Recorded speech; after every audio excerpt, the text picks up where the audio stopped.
Devin Haney's master class. He's going to put on a fucking show, a fucking performance. I'm going to go see that. I'm going to go watch that. And that's what he did last night at the Chase Center. People knew. People wanted to see a masterclass performance, and he delivered. That's the most important thing here. He delivered. He didn't let us down. He didn't, even though it was a one-sided fight, he didn't make it boring. We kept watching. And we were just, and the commentary, Twitter was like just blown away by Devin.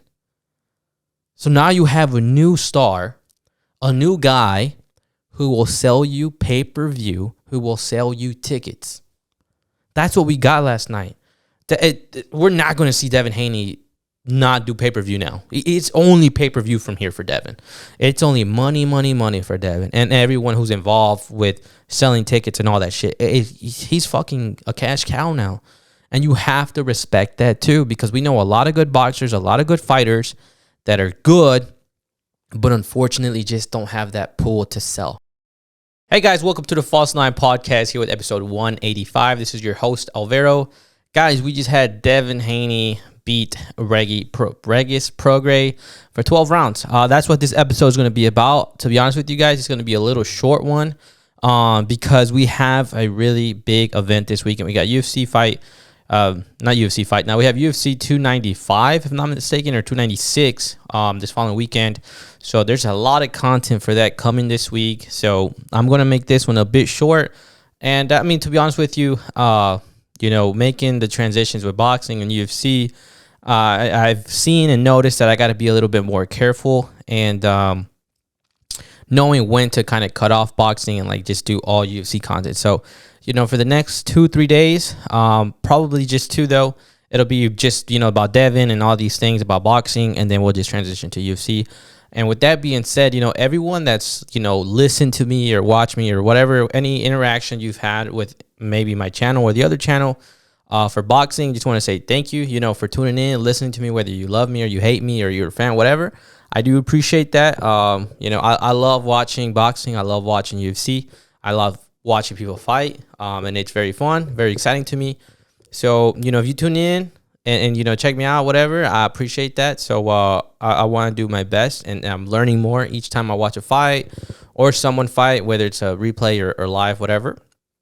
So I just want to say thank you for that, because we have been growing the channel slowly but surely, and I always notice a small burst of like more attention or more followers, whatever, on the socials when we have big events like this. So I know there's new eyeballs watching, and I'm just really thankful for that. So I just want to say that.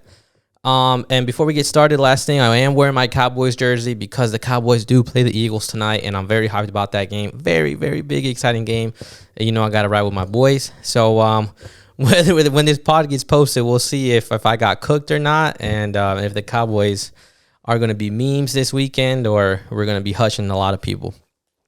All right, so let's get right into it. Devin Haney defeats Prograis, dominant fashion. I saw a crazy stat. I think it was, let me find it, how many punches Prograis landed. It was a crazy number, 36 punches. He landed 36 punches in 12 rounds, which is crazy. And that just, we'll break that down in a second, with Devin. But we're going to talk about the fight. We're going to talk about a little bit about Devin, and then what's next for Devin, and that'll be it for the show. So let's get right into it. So I'm curious to know, like, your guys, what you guys are listening or watching, like, what were your thoughts walking into this fight or watching this fight early on, the build up, before they even walked out? Like, I'm really curious on what you guys thought about the fight, because for me, I mean, I was playing FIFA yesterday. Like, I was just playing, and I was excited to watch this fight, but for some reason, and I don't know if this is because I just been watching Devin Haney for a while, but I was just so confident that Devin Haney was going to get the job done. I was like, there's just no way, Devin's just going to go in there and walk this man down and beat him up for 12 rounds. And I had not that I wasn't excited, because I was excited to see the performance from Devin, but I wasn't like, man, like, this is going to be crazy. You know what I'm saying? Like, I was like, man, I'm not even going to watch it like in my bedroom, and that's where we watch all the fights, all the games. It's like, it's already like 9 o'clock. I'm kind of tired. Let's just go to bed, watch the game in bed, and then watch a movie right after and call it a night. And that's exactly what it did. And watching the fight, I was like, I told my girl, I was like, man, this fight's gonna go in there, and I was like, let's see how their faces are gonna look at the end of the fight, because I have a pretty good feeling that Devin's gonna have a nice, clean face, and Prograis is gonna have a really beat up face. I was like, we're just gonna see how their faces look. And if you guys saw how their faces looked into the fight, that's exactly what it was. So, but yeah, guys, if you guys, I want to know what the input was, what before the fight started, because there was a lot of people saying a lot of different things. But it seemed like everybody knew Devin was going to win, and I saw the hate, and there were just like little things like Devin Haney can't sell out pay-per-views. He can't sell, it was like little things like that. Nothing to do with the fight itself when people were hitting on Devin. So, and Devin, for some reason, surprised a lot of people last night. I saw a lot of the interactions on Twitter, like, oh, like Devin Haney surprised me, or I didn't know Devin had that power. I didn't know Devin had it like that. They're making comparisons with him and Tank. And for me, I'm just like, I saw that, and I saw that developing for Devin, but I just didn't know how many people was not aware of Devin Haney. So I was a little surprised by that, but I'm happy that people are starting to recognize Devin and that Devin's him. So yeah, but let's get into the fight. Fight starts, first round real slow. Probably Prograis' best round. I was like, oh snap, like he's coming in a little hot. I didn't think the pace was going to start off so quick for both guys. And Prograis was just putting on the pressure a little bit. But and from there, I mean, you can start to see Devin, just make sure he wasn't getting hit and landed a few. And then, I mean, second, third, fourth. And I was just telling my girl, I was like, this fight's going to slowly just progress all the way. Like, it's just going to slowly shift over to Devin. Like, it's just going to be all about Devin. And I thought it was going to be like a slow, like, domination. But after, like, the third round, Devin Haney was just piecing up Prograis, like, completely. And it was getting to the point where we're, like, in the 8th round. And we're like, when is this? Like, we can't see this fight going 4 more rounds. Like, he's already getting beat up. He already got dropped. Like, how much more can Prograis take? And I was like, they're going to finish this fight. Like, the ref's going to call it. The ref tried to stop it. He tried telling the team to stop it. I was like, they're going to have, the coaches are going to throw in the white towel. Like, Prograis not showing anything, man. He's not throwing anything. He's not, he's just getting beat up. So, I was really shocked how, like, the fight went 12 rounds, to be honest with you. But, I mean, it did. And there's 2 things, I guess you could say. Like, for Prograis, he showed a lot of heart. I know he got his ass beat, but, he could have decided to quit. He could have decided to make the fight boring and just run, like, just not get beat up no more, which we see fighters do. There was a lot of things he could have done to make that fight easier for him. He already knew. I think he knew that he was going to get beat up. Like, there's just no way. He just wasn't having any success with Devin. And I think he knew.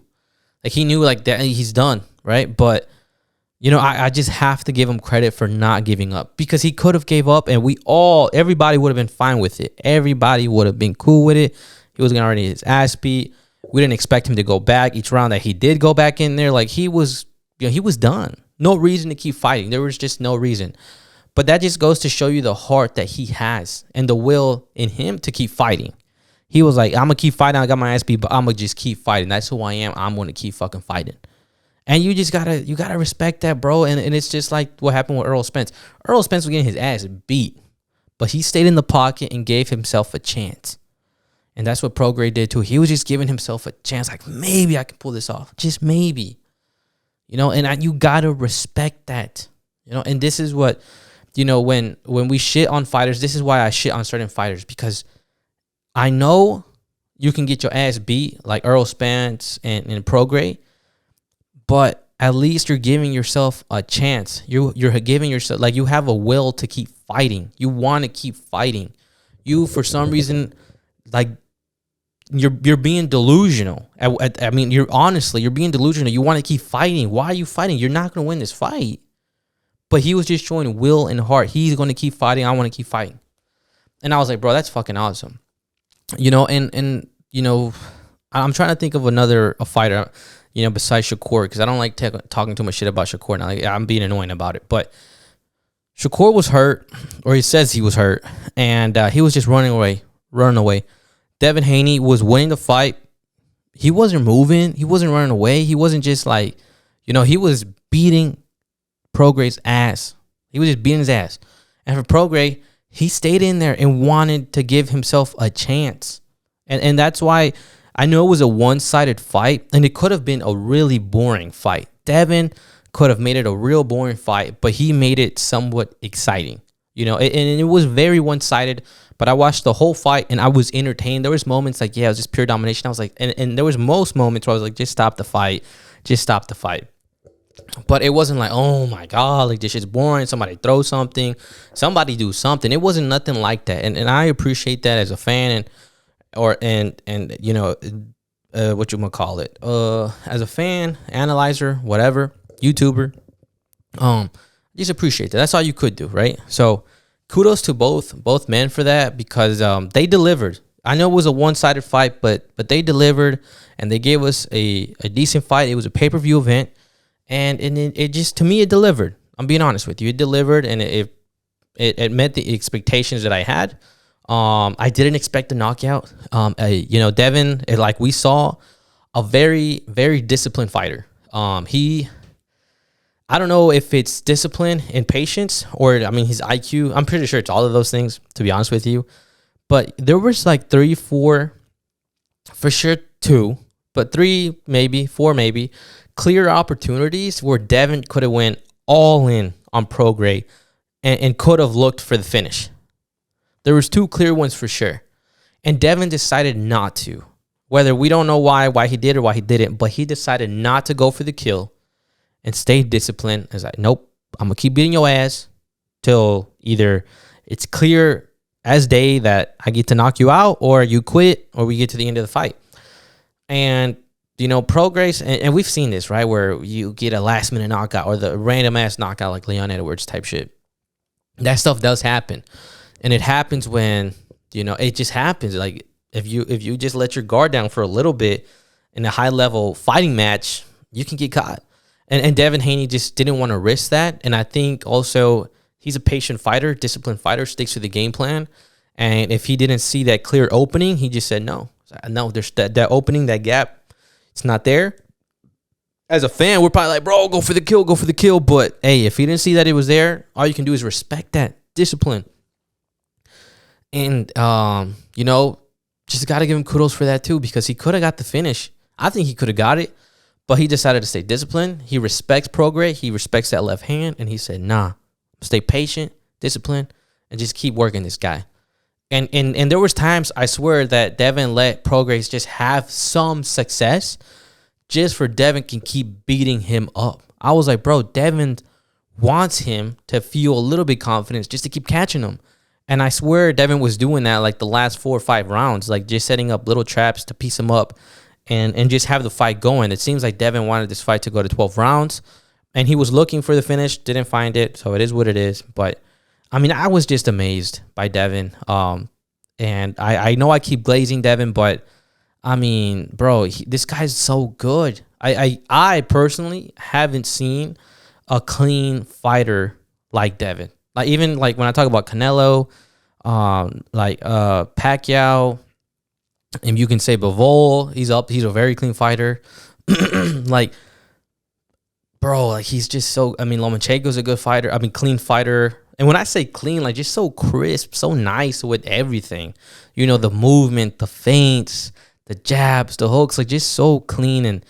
And Devin, it was just 10 for 10 last night, bro. Like, he was just so good. And yeah, he got caught, but it's a boxing match. You're gonna get caught at one point. You went 12 rounds, like 36 minutes. You can't get not hit, right? But he's just so clean. And he put everybody on notice. To be honest with you, he let everybody know. Everybody in the boxing community knows who Devin Haney is, and that they know that he is the real deal. It ain't just Tank. no more. It ain't just Teofimo no more. It ain't just Lomachenko no more. It ain't just this one person. It's Devin Haney. No one's gonna want to fight Devin now. Nobody. You know how hard it's gonna be to make these big fights with Devin now? Because no one's gonna want to fight him. No one's gonna no one. The only one that I can think of is it'll be Teofimo. He's the only one that's probably gonna be willing to put himself in that position to make that fight happen. But we'll talk about what's next for Devin in a second. And now moving on to another thing too, with that performance, everybody on notice. Devin now, he's a pay-per-view fighter. He sold out the Chase Center or Chase Arena where the Golden State Warriors play basketball. He sold that bitch out. Full packed house. Everybody cheering on Devin Haney. Yeah, it was in the Bay Area. But that's how much people support Devin.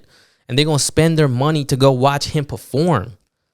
And that's why we go watch certain fights. Because your guy's going to perform. So I went to go watch Pitbull Cruz the last few years. Pitbull Cruz, I saw Canelo, and then I saw Brandon Moreno. So 3 fights, 3 live events in the last 3 years, so 1 per year, maybe you could say. UFC Austin was here the other day. And I know Ryan Garcia was here the other day too, last week in San Antonio or Houston. I wanted to go to these fights, but I said, man, I want to see a certain guy, whether it's Brandon, Canelo, Devin, Tank. I want to see one of those guys because you're just going to see a masterclass performance. Don't get me wrong, Beneil Dariush, Arman Tsarukyan, both good guys, but not at the highest level. Ryan Garcia, really good guy, but not at the highest level. I'm like, I'll stay at home and watch it.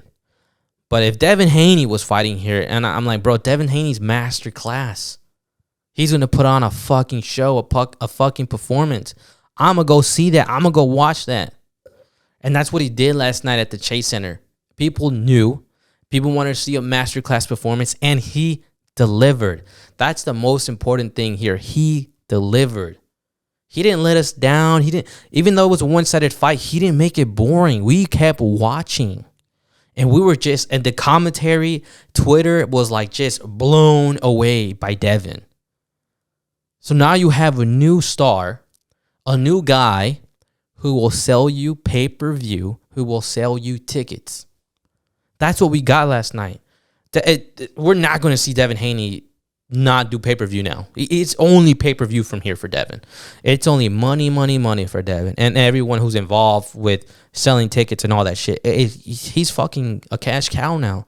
And you have to respect that too, because we know a lot of good boxers, a lot of good fighters that are good, but unfortunately just don't have that pool to sell, right? Teofimo's a good example. He, for some reason, I just don't know when he fights. I know I said that he only fought once. The dude has fought 3 times since he lost to George Kambosos, or 4.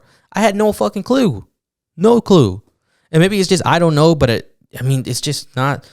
I know Devin's last few fights, right? I forgot who he fought before Kambosos, but it was Kambosos, Lomachenko, and then, what's his name? The guy he just fought last night, Prograis. Tank Davis, I know his last recent fights, things like that, right? So Devin's pay-per-view material now, that's all he is. And also, I love this too, because before Devin, Tank Davis was the only one that was solely doing pay-per-view events. Solely pay-per-view events. Now he has some competition. Now he has that pressure. Hey, there's someone else you want to watch now. And that's Devin. Excuse me. Ryan Garcia by himself, it's hard for him to sell out an arena. It's hard for him to sell out a pay-per-view event successfully. Same thing with Tio. Same thing with George Kambosos. Same thing with Lomachenko. There's certain fights you can make and they will sell you a lot of pay-per-view events, but it's just a clash, right? So, And Tank is the only one that does solely pay-per-view. But now you got another guy who can solely do pay-per-view. And that's Devin Haney. And I love that because there was a video I did last week, I think. And I said, Tank Davis is never going to fight the prime version of Haney. He's never going to fight Teofimo. He's never going to fight those prime versions. He probably won't fight Pitbull Cruz again either. Like, he's just not going to fight the best versions of those guys. He's not going to do that. He just wants to make himself look good and make a lot of money. You know, I don't think he's in it for the sport of boxing. Just don't know. But from what I see, that's how I see it. You know, you put in a rehydration clause on a fighter like Ryan, who's not you're an elite boxer, and Ryan's trying to be an elite boxer, and you gave him a rehydration clause. Ryan doesn't stand a chance with you in the ring, bro. Why are you putting in a rehydration clause? You want to make sure you get a weak version of Ryan and you beat his ass. You maybe get the knockout and you look good. You know, and you got to give him that. He has probably a good team behind him, and that they pull the strings and they manage this and they make him look a certain way. But now, you know, that's Tank. He's selling out. Tank this, Tank that, Tank. All I've been hearing for the last 3 years is just Tank, right? And I'm just like, bro, I just want somebody to give him a challenge, whether it's the pay-per-views or the actual fight or the pool or the attention. Somebody give him a challenge. Give him some competition. And I will say also this, and you know, Tank and Devin, Shakur, who else? I feel like I'm missing somebody, but they're black fighters, right? And I love, like, when, you know, people get behind a fighter because he's Mexican, black, Puerto Rican, whatever it may be. And I like people, like, when I went to go watch Pitbull Cruz, like, people ride hard for Earl Spence. And I just love watching, like, the community support their guy. And I love right now that Tank is in a position where I think he had the whole community behind him, like the black community behind him. But now you got Devin, who put on this masterclass performance. And you're going to see people from, like, the Devin, the people that support Tank, they're going to watch Devin Haney now. They're going to watch Devin. So now you got, like, and now people are going to be like, bro, Tank, I want to see you fight Devin. Devin, I want to see you fight Tank. Now you have this conversation. Same thing with, like, the Canelo and Benavidez, both Mexican fighters. I want to see that fight. For the longest, it was just Canelo. You know, he's Mexican. Canelo, that's my guy. Mexican, whatever. But now you got the Mexican monster, Mexican, and he wants to smoke with Canelo, another Mexican. I'm like, bro, you couldn't ask for anything more. As a Mexican boxing fan, you could say, I want that fight. So I would assume in the black community, it would be the same thing. I would want to see Gervonta Davis and Devin. I want to see that now as a Mexican. I want that fight.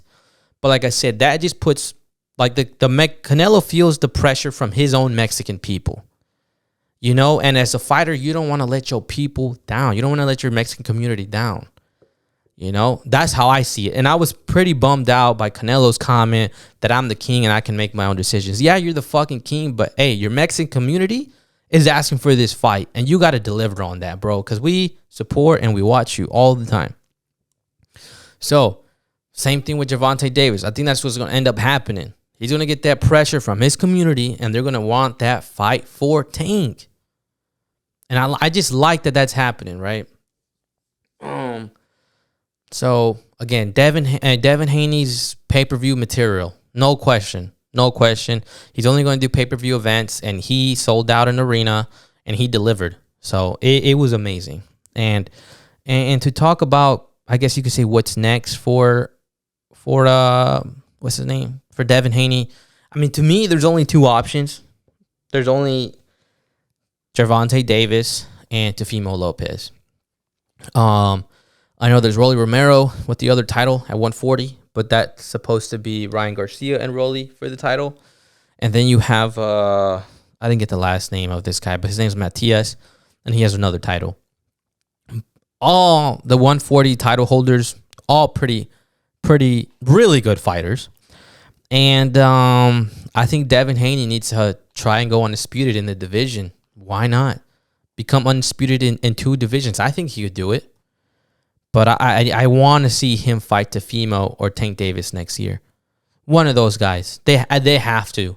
Like, you know, and I know Devin Haney wants that fight. I really do. Whether it's Tank or Teofimo. And I see, like I mentioned a few days ago, and earlier right now, I don't think Tank and Devin Haney are going to fight. I just don't see it, man. And I don't see it because one's going to duck the other. Well, that's true. One is going to duck the other. I think Tank Davis is just not going to want to fight Gervonta. I mean, Tank Davis is not going to want to fight Devin Haney. Like, we know that. As much as, you know, Tank Davis delivers on performances, he hasn't fought. I mean, there's the Shakur fight. He fought Rolly. That was an easy fight. He fought Ryan, the easiest fight out of the group of guys that are popular in the division. You know, he fought Pitbull Cruz. He wasn't supposed to fight Pitbull, and Pitbull gave him the smoke. And like, look how close that fight was. You know what I'm saying? And that was just Pitbull Cruz. Pitbull Cruz is a great fighter, but I don't think he's at that elite level. And he low key exposed Tank. So you're telling me Tank is gonna want to fight Teofimo? He's gonna want to fight Devin Haney? There's no way. Tank don't want those problems. And Devin Haney said it best. Tank don't want that fight. You know? Because I think for Tank, if he loses a fight, I think it would ruin him and his ego. So, I don't know, man. But I see Devin Haney versus Teofimo Lopez happening. I really do. I think that fight's most likely to happen in 2024. But the thing about Teo, man, he can't sell pay-per-views. He can't sell tickets, in my opinion, and respectfully. And he's going to want a lot of money because he knows this event's going to sell a lot of money. I think 50-50 is fair. I heard that he gave Prograis 50-50 and Shakur was 25%. So I think for Teofimo, I think it would be the same, 50-50. Why not? But I think that's the fight that's most likely going to happen. And I would love to see it.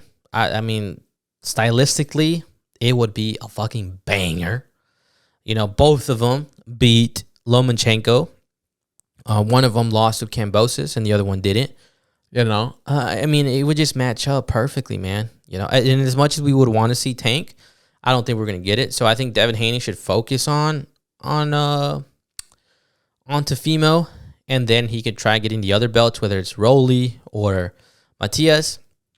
And then maybe in 2025 you can make the Tank fight, but I just don't see it happening.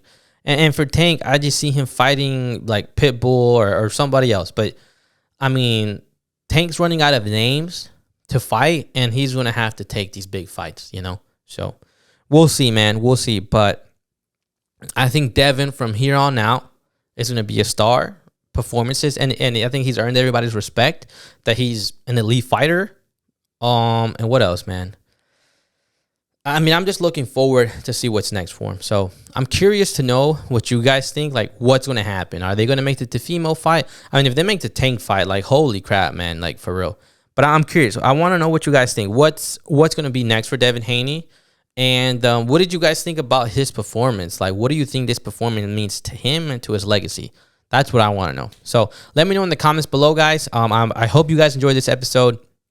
And if you guys are boxing fans and you have somewhat of an interest in MMA or UFC, please tune in to the next few week or two, because that's all UFC content. And for the guys that are UFC fans and are listening to my boxing content, I really do appreciate you guys. But we got some banger content coming out for a UFC 295 or 6. I don't know. But guys, I hope you guys enjoyed the episode. I love you guys. Thank you for all the support, all the love, views, likes, everything. I really do appreciate it. It makes me so happy. And I'll see you guys on the next one. Have a great week, and let's get it. Peace.